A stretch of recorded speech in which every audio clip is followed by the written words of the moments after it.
सध्या राज्यामध्ये अतिवृष्टीमुळे शेतकऱ्यांचं मोठं नुकसान झालंय। कुठे कशी परिस्थिती आहे पाहूयात टॉप 9 बातम्यांमधून।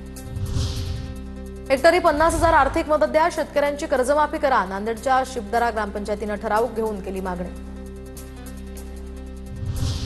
जालन्यात पूरग्रस्त गावातील नागरिकांना शासनाची तातडीची मदत। पुरामुळे आणि वीज पडून मृत्यू झालेल्या जनावरांची नुकसान भरपाई।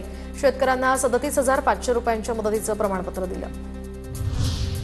चंद्रपूरमधील भद्रावतीचे तहसीलदार राजेश भांडारकरांसह नायब तहसीलदार सुधीर खांड्रे यांच्यावर निलंबनाची कारवाई। तर तहसीलदार कार्यालयासमोरील शेतकऱ्यांना आत्महत्येचा प्रयत्न केला होता, त्यानंतर हे दोन्ही अधिकारी प्राथमिक तपासात दोषी आढळले। नांदेडमधील मंद्याळ नदीच्या पुरानं नायगावमध्ये पिकांचं मोठं नुकसान। एकट्या शेळगाव गौरी या गावातील 900 हेक्टर जमीन खरडून निघाली, त्यामुळे शेतकरी वर्गात प्रचंड या ठिकाणी अस्वस्थता। आर्थिक संकटात शेतकरी सापडला असून तातडीनं मदत करण्याची ही मागणी। जळगावात गिरणा नदीचा पूर ओसरल्यानंतरची विदारक दृश्य समोर। चांदसर परिसरामध्ये शेतीसह पिकांचं तसंच रस्त्यांचंही नुकसान।